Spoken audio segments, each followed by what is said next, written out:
우리가 지난 예수님의 발걸음을 한번 정리해 볼 필요가 있어요.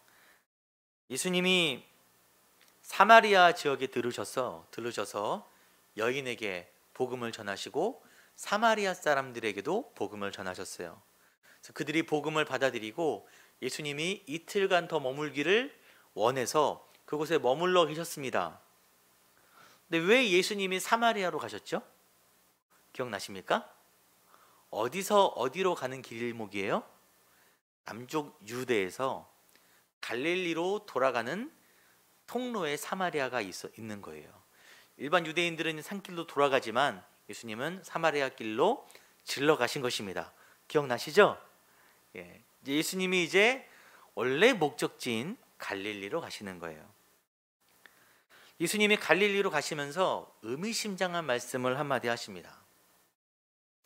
선지자가 고향에서는 높임을 받지 못한다. 당시의 격언이에요. 어떤 선지자도 고향에서 환영을 못 받고 어떤 의사라도 전에 알고 있던 자를 치료하기는 어렵다. 이런 말입니다. 여러분 혹시 그런 경험 해보셨습니까? 내가 알고 있던 어떤 사람이, 내 가까이 있던 사람이 어느 날 갑자기 성공해서 유명해지거나 잘 나가는 사람이 됐을 때, 그런 경험 해보셨습니까? 나보다 어딘가 높은 곳에 서게 된 것을 보게 됐을 때 우리는 대부분 이에 대해서 잘 인정하지 못하는 그런 못난 마음, 어린 마음들이 우리 안에 있어요. 꼭 한마디씩 덧붙이죠. 나랑 비슷했어. 운이 좋았네. 에이, 별거 아니야. 하면서 저거 다 이미지 그거고 별거 없어. 막 이렇게. 우리는 다 그렇습니다. 구약의 예레미야 선지자가 고향 사람들에게는 배척당했어요. 그 대단한 엘리야도 자기 백성들에게는 배척당했습니다. 예수님이 사역을 시작하기 전에 30년 동안의 생애를 지켜본 사람들이 갈릴리 사람들이에요. 목수의 아들로서 인간 예수를 바라봤습니다. 그래서 그들이 예수님께서 말씀하시는 지혜와 기적을 볼 때 뭐라 그러냐면, 이런 지혜와 능력이 어디서 났느냐? 이 사람이 목수의 아들 아니냐? 우리가 알던 그 요셉집 그 집 아들 아니야? 그 어머니, 그 형제들까지도 꿰고 있는 거예요. 아니 우리랑 같이 지냈는데 갑자기 저 지혜가 어디서 나온 거지? 하면서도 예수님을 잘 받아들이지 않았어요. 참 이상하게도 갈릴리 지역이 예수님의 사역 주 무대입니다. 그런데 가장 예수님을 받아들이지 않았던 지역이 갈릴리 지역이에요. 45절에는 제가 방금 말씀드린 것과 약간 대치되는 장면이 등장하는데, 갈릴리로 가셨는데 갈릴리 사람들이 예수님을 어떻게 했어요? 어떻게 했어요? 영접했어요. 어서 오세요.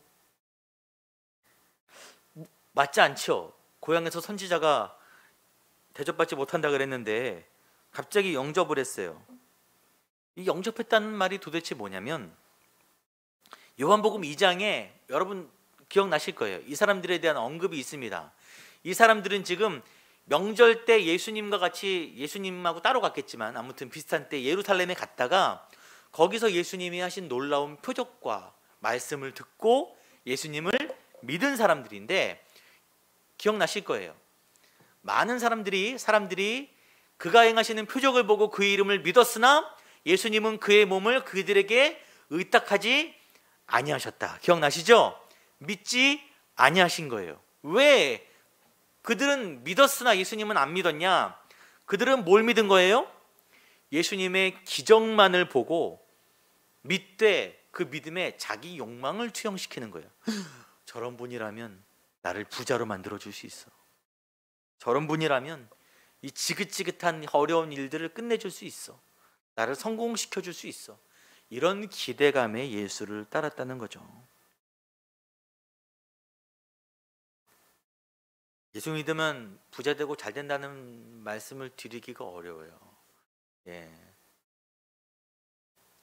그랬으면 저도 잘 됐겠죠. 네.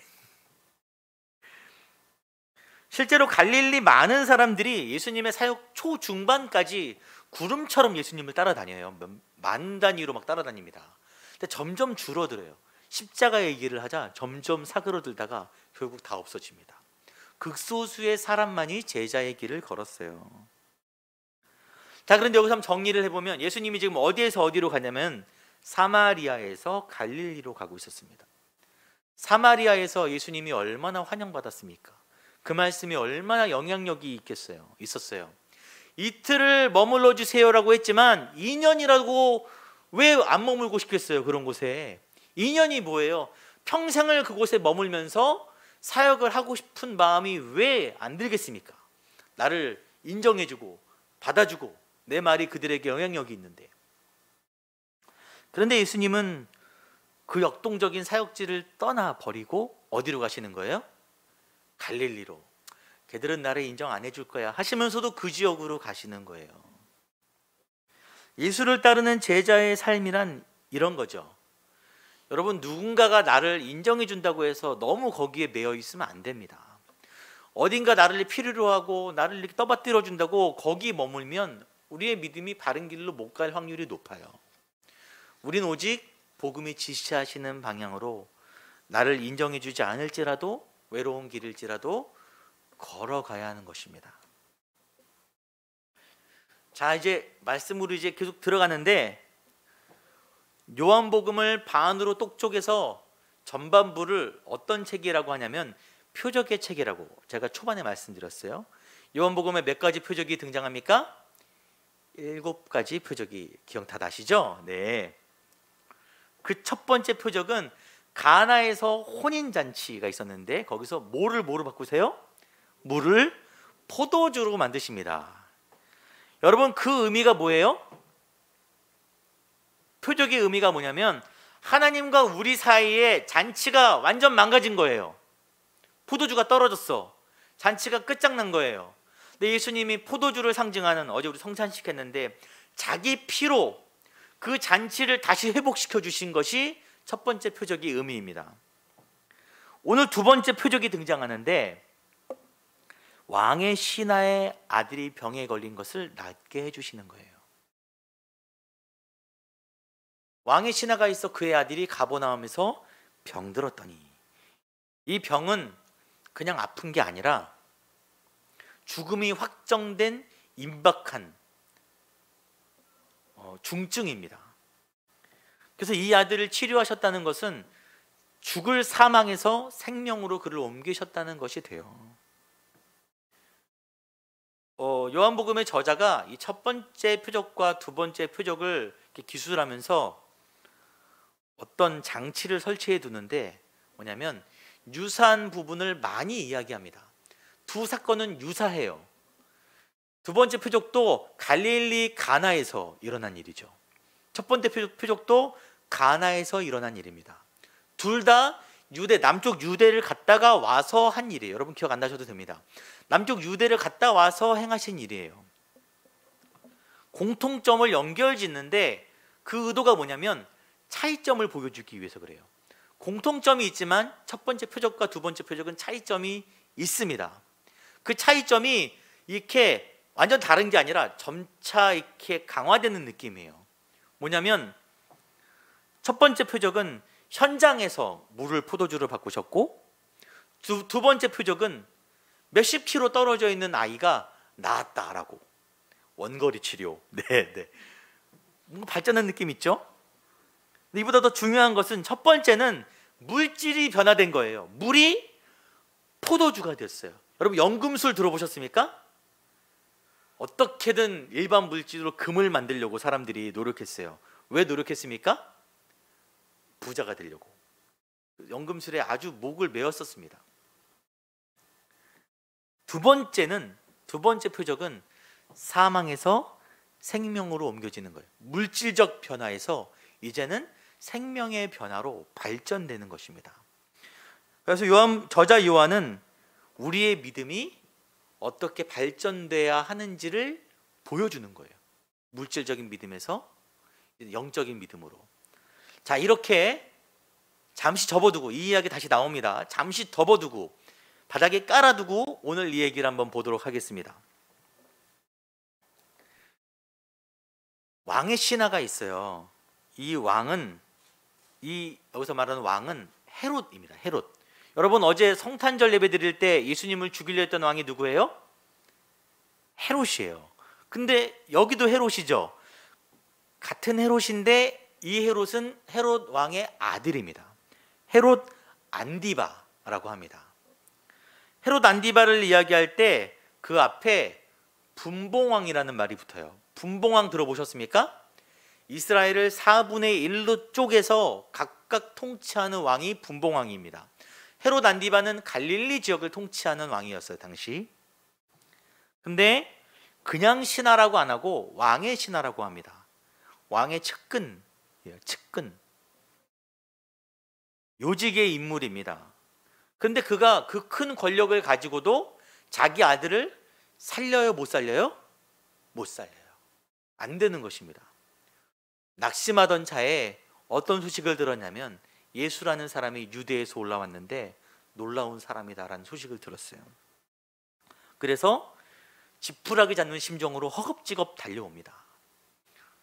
그 왕의 신하가 있는 곳은 가버나움이에요. 더 위쪽.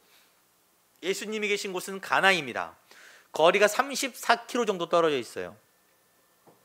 뭐 요즘 34km는 별거 아니에요. 차로 금방 가죠? 근데 잘 뚫린 도로와 차가 없는 그때는 한 이틀길 정도 걸렸다 그래요. 왜 이틀길이냐? 그 지형이 산길인 거예요. 산길 계곡길을 34km를 달려서 예수님께 그 아버지가 온 것입니다. 부모 마음이 뭐 다 그렇죠.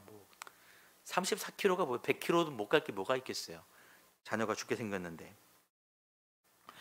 절박하게 찾아와서 예수님께 뭐라 그러냐면 두 가지를 요청해요. 나와 함께 내려가서 내 아들을 고쳐주세요. 나와 함께 갑시다. 내 아들을 고쳐주세요.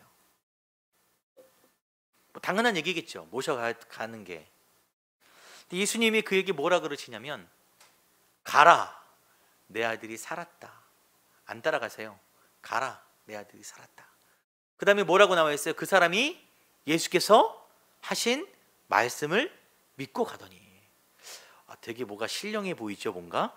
우리가 이 말씀 들을 때 그 왕의 신하의 아들이 예수님이 하신 말씀만 듣고도 믿음이 생겼다라고 많이 이야기를 나눴습니다. 근데 좀 의심이 들어요. 정말 그럴까요? 사람이 거기서 거긴데? 여러분이 이 상황이면은 믿음이 딱 생기고 기쁨이 넘칠까요? 예수님이 따라오지도 않고 가라, 네 아들이 나았다, 돌아가봐 다시 이틀길, 그러시는 거예요. 구약에 굉장히 유사한 본문이 하나 있습니다. 뭐냐면 아람 장군 나아만이 있어요. 나아만 아십니까? 나아만은 장군이고 큰 용사인데 나병 환자예요. 아무리 노력을 해도 권력으로도 나병이 치료가 안 되는데 그 중에 한 여종에게 어떤 이야기를 들었어요. 이스라엘 출신 여종인데 우리 동네 사마리아에 또 사마리아입니다. 거기도 엘리사라는 분이 계신데 그분께 가면 병이 나을 수도 있어요. 뭐 못 갈 게 뭐가 있겠어요. 가는 거죠. 그래서 사람들이 이끌고 갔는데 엘리사가 직접 나오지도 않고 사람을 보내서 뭐라 그러죠? 저기 요단강 있는데 7번 씻고 가세요. 이렇게 전한 거예요. 나아만이 화가 났어요. 야, 우리 동네 강이 없어? 우리 동네 물이 더 좋아. 내가 왜 이 조그만 동네 똥물에서 몸을 씻어야 돼? 나와 보지도 않고 나와서 붙잡고 기도해도 모자를 파네. 막 화가 났어요. 돌아가려고 그러는데 종들이 왔으니까 한번 해봅시다. 뭐 미칠 게 뭐가 있어, 그냥 씻는데. 그래서 강에 들어가서 몸을 씻기 시작하는데 기쁜 마음이었을까요? 저 같으면 짜증났을 것 같아요. 이런 내가 이깟 물에 안 나오면 두고 보자. 야, 내가 7번 씻는데 일단 씻고 보자 하고 씻었는데 병이 나았어요. 예수님의 태도도 엘리사처럼 되게 무성의해 보이는 거예요.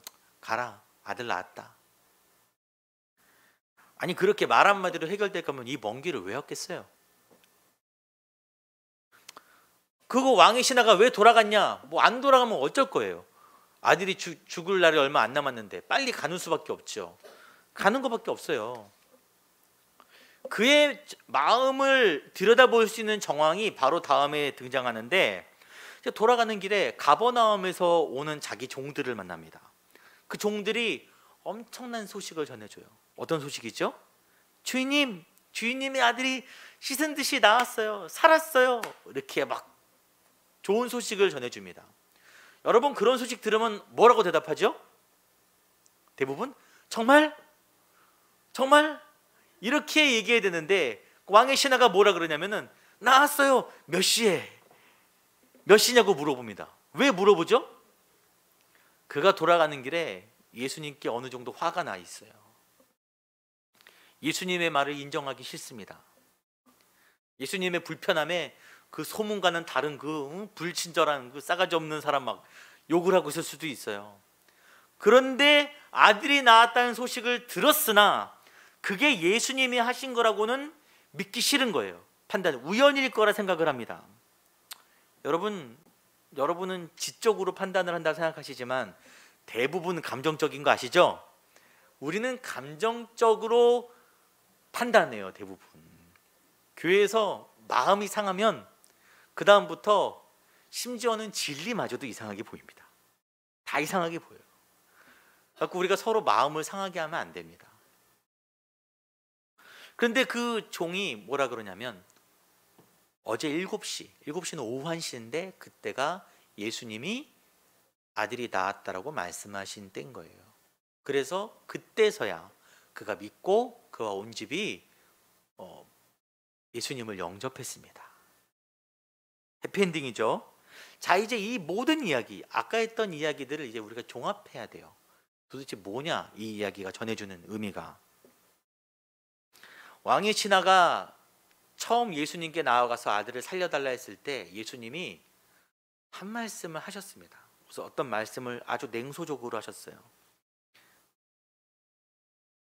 너희는 표적과 기사를 보지 못하면 도무지 믿지 아니한다. 예수님 꼭 이러시더라고요. 그냥 해주면 될 거를 꼭 이렇게 말씀하세요.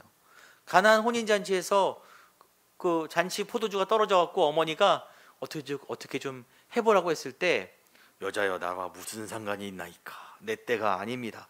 정색을 하세요. 그리고 포도주를 만들어 주세요, 안 만들어 주세요? 만들어 주세요. 만들어 줄 거면 그런 말씀을 하지 마시던가. 무한하게. 이 아비의 마음이 얼마나 절박합니까, 여러분? 얼마나 절박해요. 그런데 이렇게 거기다 대놓고 질책을 하면 마음이 얼마나 상하겠습니까? 그런데 이 말씀을 깊게 들여다보면 저자 요한이 지금 무슨 얘기를 하려냐면은 믿음에 관한 얘기를 하고 있어요. 믿음.